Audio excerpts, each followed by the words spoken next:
Guten Tag und willkommen. Ich bin Hennes. Recently, we had Remembrance Sunday, which is where we remember the fallen soldiers for the British military, which began with World War I. Remembrance Sunday is just the nearest Sunday to the 11th of November, which was the actual Remembrance Day officially. However, there's a big televised parade on the Sunday, so that's usually when people take notice. Generally across the UK, on the 11th hour of the 11th day of the 11th month, which is when the armistice occurred between the Allied forces and the Germans, we have a minute's silence to remember the people who died in battle. The last post is usually played beforehand as well. Can I just get 2 goddamn minutes of silence, please? Thank you! We also wear a poppy on our shirts, which was originally used as a symbol for the casualties in battle in World War I as a result of the poem In Flanders Fields, and has become a national symbol for memorialising war. But in recent years, the poppy has been hijacked and weaponised as a political tool to show support for the military, it seems, which is horribly ironic given how needless World War I was. People can often be verbally attacked for refusing to wear a poppy. Just look what happened to the Irish footballer James McLean, who hails from Derry, incidentally the only city where 6 of the letters are silent, and a place that witnessed one of the most brutal massacres at the hand of the British military. Can you blame him for not wanting to honour those who are part of that time in Irish history? And now more and more people are starting to wear a white poppy instead of a red one to represent pacifism, and I don't know what to think of it. Personally, I wouldn't wear a poppy regardless of its colour, just as a result of what it's come to represent. And so, we've recently had a remake / new adaptation. Whenever there's a new adaptation of a book which was adapted previously and was very popular, whether it's a remake or not is up for debate, but I don't think it really matters. Obviously, I'm talking about the 1929 Erika Maria Remarque novel, All Quiet on the Western Front, which was adapted into a film of the same name in 1930 that won the Best Picture Oscar, which was also the first Best Picture winner to be from an existing source. We have obviously had a few adaptations of it already, but this is the first German adaptation in cinema, and it would be interesting to see how this story would be portrayed from a German lens. Obviously, the story is about the plight of German soldiers in the trenches, but it's very different when it's being tackled by a German filmmaker, particularly given the context of what happened afterwards. So today we're going to be looking at a new version of All Quiet on the Western Front. It took long enough to get to that. I've talked plenty already. Let's just get a move on, shall we? I need a beer after that. Prost. Never skim an Erdinger. So, we follow Paul, a young man who, with his friends, enlists in the German army during World War I with the promise of heroics and excitement. Though, when he arrives in Belgium, he quickly learns just how much of a lie that he's been spun, and the true extent of the brutality of war begins. I want to start by saying that I think this is maybe the greatest anti-war film of the century, and the best about World War I during this time for sure. And as someone who finds the subject fascinating, I'm glad that we're getting more films about it. Obviously, we had 1917 a few years ago, which was terrific as well. There's more than enough films about World War II. I'd even suggest that there was an overabundance of them. So to see a film so masterfully depict one of the most egregious conflicts ever in regards to its purpose, it makes me really excited. Maybe excited is not the right word, because I shouldn't be happy about this kind of subject matter, but you understand what its portrayal of the futility of war is really something to behold.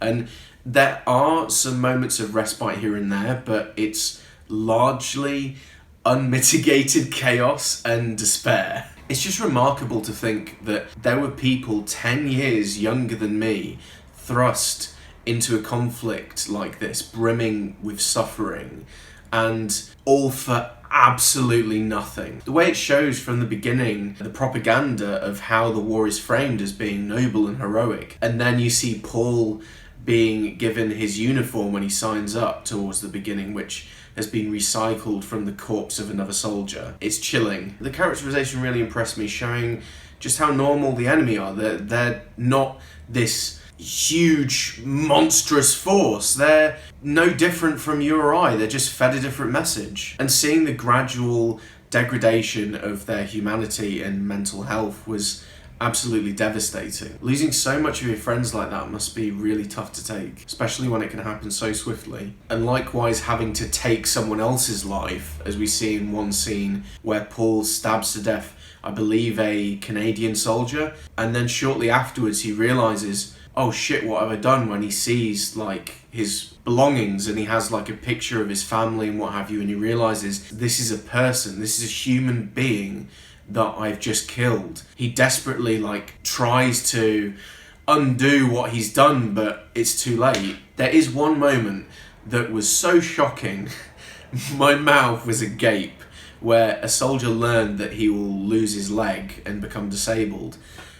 And back then, I can imagine having a disability would be a death sentence, really, because there just wasn't the same support that we have now, or understanding. So I could understand his resigning himself to, well, I think it's best I check out. And there's also the possibility that it could get infected and, you know, having to be operated on without any anaesthetic.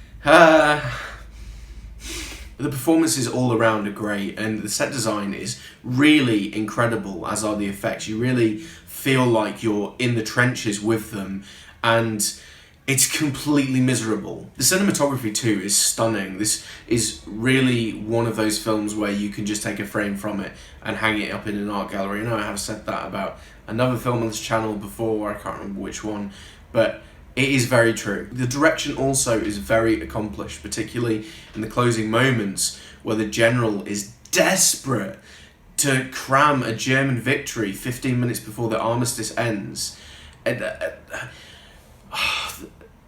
This film really frustrates you and makes you angry. And it really does answer that question of whether you survived due to being a great warrior or just simply by virtue of dumb luck. The writing here as well is just great, and it really leads me to wonder how different the 1930 film is to this, because if it's supposed to be more accomplished, then I'm looking forward to watching it. Also, a quick note about the score, which I actually loved. It has been a little divisive, but I thought it was entirely appropriate. Even if it wasn't necessarily period specific, it really captures the magnitude of the situation, along with the sound design, which, kudos to them, sounds great. And that bass-laden synth that blares like a fat horn, it's so ominous and it really rattled me. I should state that Daniel Brühl is magnificent in this, as always, and his scenes are really nail-biting when they have to agree to the Allies' terms to end the war, and it is non-negotiable. I mean, not only did they have to give Alsace-Lorraine